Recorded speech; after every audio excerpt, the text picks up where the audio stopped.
안녕하세요, 아딘입니다. 오늘 알아볼 기업은 요즘 화제의 IT 기기 RTX 3000번대 시리즈로 유명한 핫한 엔비디아인데요. 정작 유튜브에서 엔비디아 관련 내용이 나오면 기계치인 나에겐 그래픽카드 만드는 회사라고 생각하시는 분들이 많으셨을 거라 생각하는데요. 오늘은 저와 함께 엔비디아가 어떤 기업인지, 어떤 역사를 가졌는지, 어떤 사업에 도전했고 어떻게 경영되고 있는지 저와 함께 알아보도록 하시죠.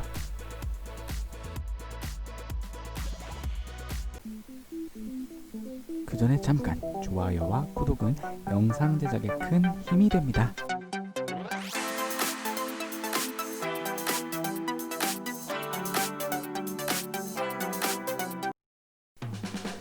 오늘 알아볼 기업 엔비디아.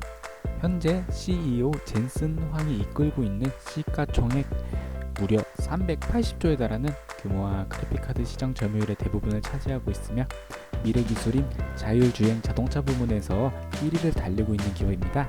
현재 엔비디아는 코로나19 사태로 각자 격리가 되는 사람이 많아지자 게임의 수요가 자동적으로 늘어나게 됨에 따라서 코로나19 사태의 수혜자로서 나이키나 맥도날드 같은 기업을 제치며 상당히 성장하고 있는 기업인데요. 엔비디아는 1993년 대만 출신의 젠슨 황과 미국인인 커스티 프리엔 그리고 크리스 말라초스키 이 셋이서 설립한 기업이 엔비디아인데요. 참고로 현재 엔비디아 경영진인 젠슨 황은 AMD 마이크로 프로세서 엔지니어 출신이었으며 CPU 생산을 기획하는 엔지니어 젠슨 황은 해당 시장에 진입이 어렵다 생각하게 되어 그래픽 칩셋에 눈을 돌리게 됩니다. 그 후 1997년 출시된 리바 128이 빅히트를 치게 되며 전 세계에 엔비디아라는 이름을 알리게 됩니다. 다음 해인 1998년 리바 TNT, 그 다음 해인 1999년 리바 TNT2 등 연달아 제품군이 히트를 치게 되며 전 세계 시장에 엔비디아라는 이름을 알리게 되며 성장하게 됩니다. 현재는 AMD의 그래픽카드와 함께 시장을 양분하고 있는 회사로 군림하고 있으며 엔비디아는 그래픽 분야에서 엄청난 점유율을 가지고 있으며 현재 엄청나게 몸을 물린 엔비디아는 CPU 쪽으로도 큰 관심을 가지고 있으나 인텔이라는 엄청난 거인이 버티고 있는 이상 CPU 쪽으로의 전진은 어려워 보이는데요. 그래도 난 CPU를 만들고 싶어 를 시전한 나머지 CPU는 만들고 싶고 인텔이란 거인을 넘기기는 어렵다는 판단을 한 엔비디아는 모바일 CPU 즉 엔비디아 테그라를 출시하게 됩니다. 엔비디아 테그라는 스마트폰 그리고 태블릿 등 모바일 기기에 들어가는 사람으로 따지자면 두뇌에 해당하는 모바일 칩셋이며 특징은 초저전력 자사 그래픽 카드를 탑재한 모바일용 CPU라는 점입니다. 엔비디아 테그라는 놀라운 3D 성능 그리고 고해상도 동영상의 재생 능력을 보여준다며 많은 유저들의 기대를 모았지만 늘 그랬듯 엔비디아가 발표하는 스펙은 실제 스펙과 많이 다른 편인데요. 발표할 때 하는 스펙은 유저들이 실제로 그 제품이 나오고 난 후에 테스트를 할 경우 발표 때만큼의 성능이 나오지 않아 이를 조롱하며 일부 유저들은 테구라라는 별명을 붙이며 놀리기 시작합니다. 엔비디아 테그라는 테구라라는 별명이 붙으며 많은 놀림을 받았지만 대부분 스마트폰에 들어가는 스냅드래곤 800 시리즈 그리고 삼성의 엑시노스와 같은 모바일 칩셋보다는 뛰어난 3D 성능을 보여주는데요.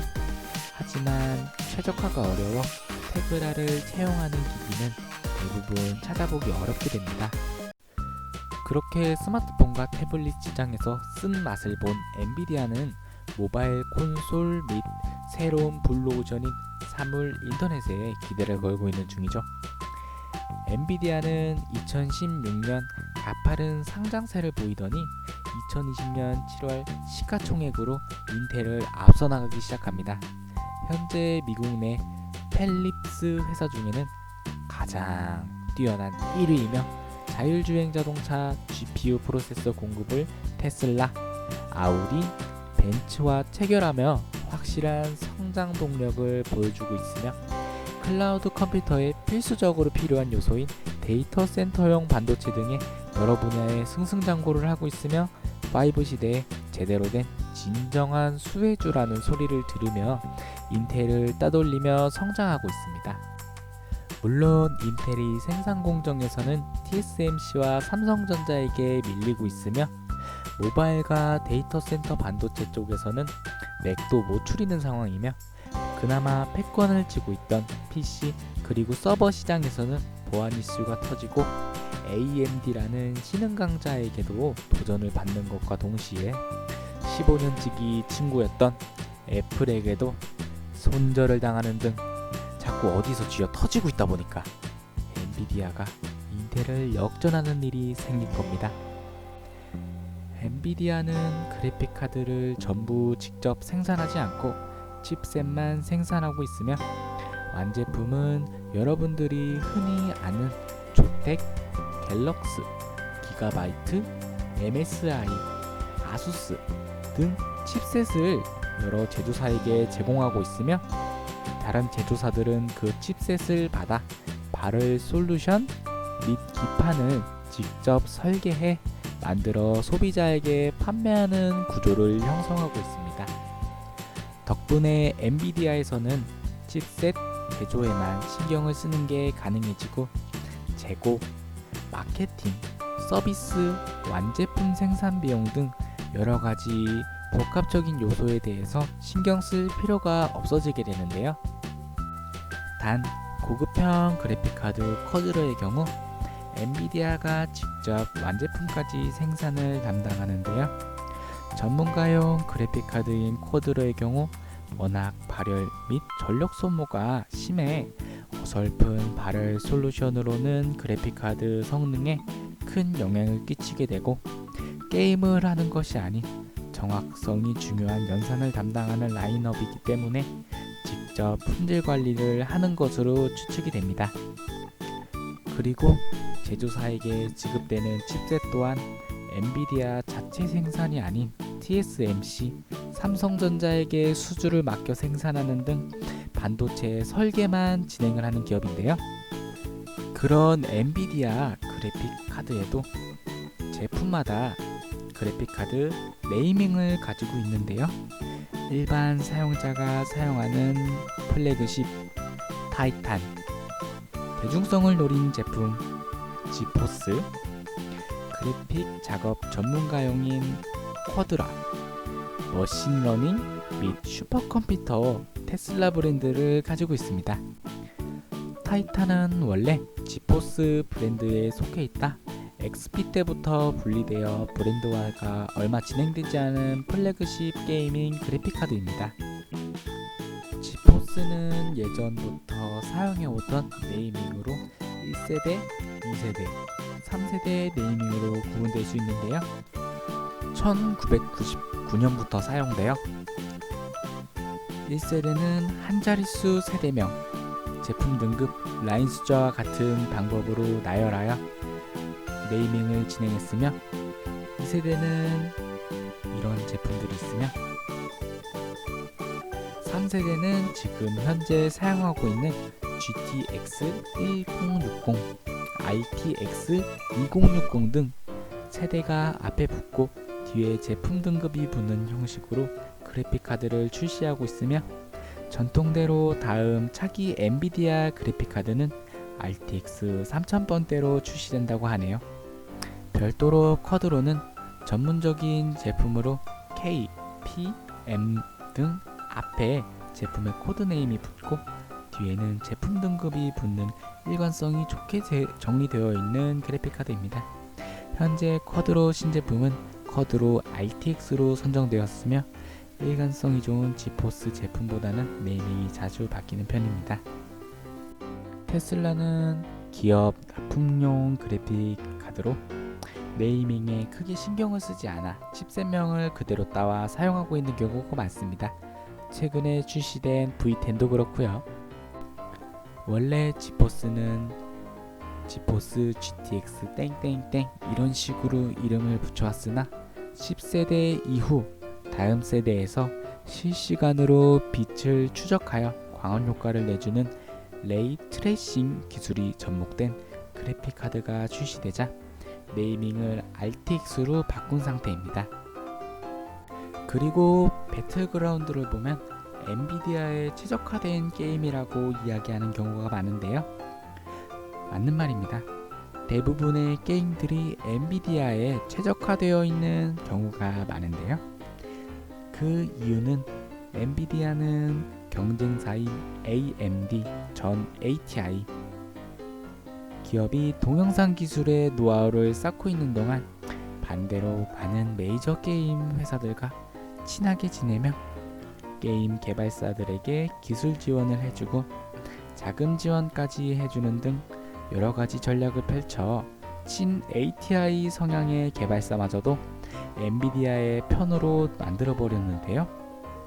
그 결과 ATI 그래픽 카드는 동영상을 볼 때 쓰고 게임을 하려면 엔비디아 그래픽 카드를 써야 해 라는 인식을 대중들 뇌리에 깊게 박히게 했으며 게이머가 늘어난 현 시대 특성상 대부분 엔비디아 그래픽 카드를 선호하며 높은 시장 점유율을 가져가게 됩니다. 현재 3D 디스플레이 시장은 시들시들해진 상태이며 엔비디아는 딥러닝, 자율주행 자동차에 크게 집중을 하고 있는 상황인데요.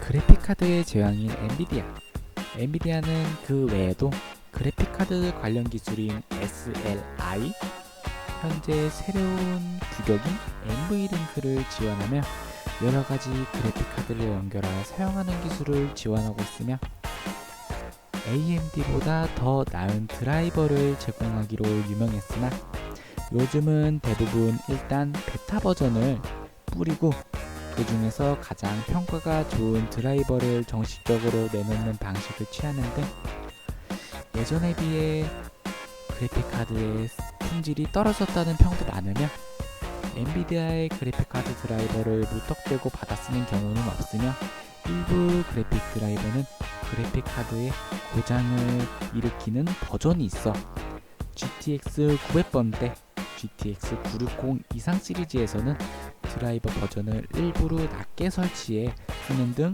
여러가지 문제가 제기되고 있습니다. 그럼에도 엔비디아는 PGX X라는 기능을 지원하고 있는데요. PGX X는 병렬 처리에 유리한 그래픽카드 특성을 사용한 프로그램으로서 병렬 처리에 유리한 그래픽카드를 시스템 연산에 사용하여 시스템 성능 향상을 일으키는 등 여러가지 기술을 지원하고 있습니다. 데스크탑 그래픽카드 시장에서는 깡패나 다름없는 엔비디아도 내장 그래픽 시장에서는 큰 힘을 쓰고 있지 못하는 상황인데요. 요즘 AMD 모바일 CPU 내장 그래픽 성능이 어마어마하게 증가함에 따라 가벼운 노트북을 원하는 라이트 유저들에게 AMD 프로세서가 장착된 노트북이 각광받고 있으며 내장 그래픽 시장에서 옵티머스와 같은 저주받은 기술을 가지고 있었으나 AMD를 견제했는지 MX 시리즈를 출시하며 내장 그래픽 시장에서의 자리를 지키고 있습니다. 엔비디아에서는 넷북 시장 그리고 메인보드 칩셋도 제작하는 등 IT 시장에서 확장을 할 기획을 하던 기업이었는데요. 그런 엔비디아는 여러 IT 시장에 뛰어들며 여러 도전을 진행했지만 건진 거라고는 데스크탑 그래픽카드만이 가장 크게 성공한 엔비디아에 대해서 오늘 알아보았는데요.